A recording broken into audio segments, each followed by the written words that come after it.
கர்த்தருடைய பரிசுத்த நாமத்திற்கு மகிமை உண்டாவதாக. இன்றைய வேதவசனம் எரேமியா 33:3. என்னை நோக்கி கூப்பிடு, அப்பொழுது நான் உனக்கு உத்தரவு கொடுத்து, நீ அறியாததும் உனக்கு எட்டாததுமான பெரிய காரியங்களை உனக்கு அறிவிப்பேன். நம்முடைய ஆண்டவர் பெரியவராயிருக்கிறார். அவருடைய செய்கைகள் பெரியவைகள் என்று சங்கீதம் 111:2 வாசிக்கிறோம். சங்கீதம் 77:13 வாசிக்கிறோம், நம்முடைய தேவனைப் போல பெரிய தேவன் யார் என்று.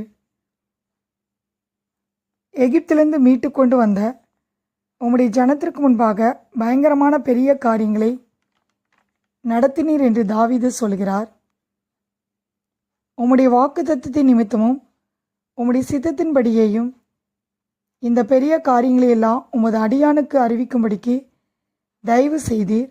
ஆகையால் தேவனாகிய கர்த்தரே நீர் பெரியவர் என்று விளங்குகிறது என்று தாவீது சொல்லுகிறதை பார்க்கிறோம். ஆம் பிரியமானவர்களே, தாவீது நெருக்கத்திலே கர்த்தரை நோக்கி கூப்பிட்டான். தாவீதை ஆண்டவர் விசாலத்திலே வைத்தார். நம்முடைய நெருக்கமான சூழ்நிலைகளில் நாம் அவரை நோக்கி கூப்பிடும்போது அவர் நமக்கு உத்தரவு கொடுத்து நாம் அறியாததும் நமக்கு எட்டாததுமான பெரிய காரியங்களை அறிவிப்பார். யோனா 2:2 வாசிக்கிறோம், என் நெருக்கத்தில் கர்த்தரை நோக்கி கூப்பிட்டேன், அவர் எனக்கு உத்தரவு அருளினார். யோனா மீனின் வயிற்றிலிருந்து கர்த்தரை நோக்கி விண்ணப்பம் செய்கிறார். நெருக்கத்திலே கர்த்தரை நோக்கி யோனா கூப்பிட்டான். யோனாவின் ஜீவனை அழிவுக்கு தப்புவித்தார். ஆம் பிரியமானவர்களே, நம்முடைய வாழ்க்கையிலே நாம் நெருக்கத்திலே இருக்கும்போது கர்த்தரை நோக்கி நாம் கூப்பிட வேண்டும். நாம் கர்த்தரை நோக்கி கூப்பிடும்போது தேவன் நம்மை எல்லா அழிவுகளுக்கும் தப்புவிக்கிறவராயிருக்கிறார். நம்முடைய தேவனைப் போல பெரிய தேவன் யாரும் இல்லை. அவர் கிரகிக்க கூடாத பெரிய காரியங்களை செய்கிறார். பெரிதானவைகளை காணும்படி செய்வார். நம்முடைய வாழ்க்கையில் பெரிய கொந்தளிப்பு உண்டாயிருக்கலாம். போராட்டங்களும் பாடுகளும் நமக்கு பெரிய கஷ்டத்தை உண்டாக்கி இருக்கலாம். நம்முடைய தேவன் நம்முடைய புத்திக்கு எட்டாத பெரிய காரியங்களை செய்கிறவராயிருக்கிறார்.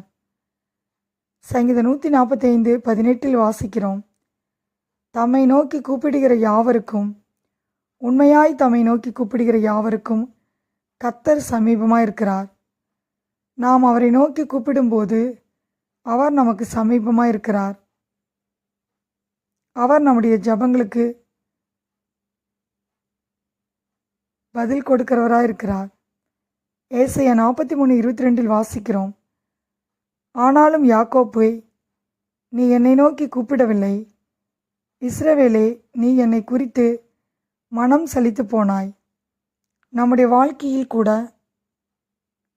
நாம் நெருக்கப்படுகையில், உபத்திரப்படுகையில்,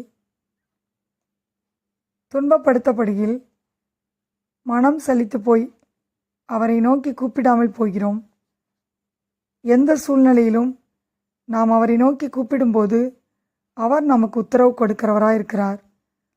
பெரிய காரியங்களை அறிவிப்பார். எரேமியா 33:3 வாசிக்கிறோம், என்னை நோக்கி கூப்பிடு, அப்பொழுது நான் உனக்கு உத்தரவு கொடுத்து, நீ அறியாததும் உனக்கு எட்டாதுமான பெரிய காரியங்களை உனக்கு அறிவிப்பேன். கர்த்தர் தாமே இந்த வார்த்தையை ஆசீர்வதிப்பாராக. ஆமேன்.